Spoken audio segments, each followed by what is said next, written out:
எடுக்காத குடிச்சியா? இவ்வளோதான். Hello guys,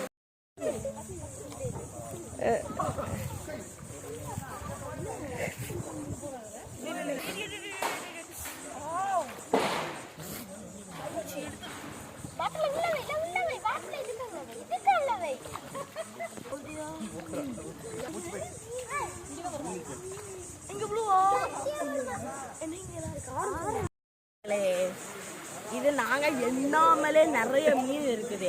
இதே மாதிரி நீங்களும் காளிகேசத்துக்கு வந்து குளிக்கும் போது மறக்காம தவளையும் பக்கெட்டையும் இதே மாதிரி கொண்டு வந்து மீனை நிறைய அள்ளிட்டு வீட்டுக்கு போலாம்.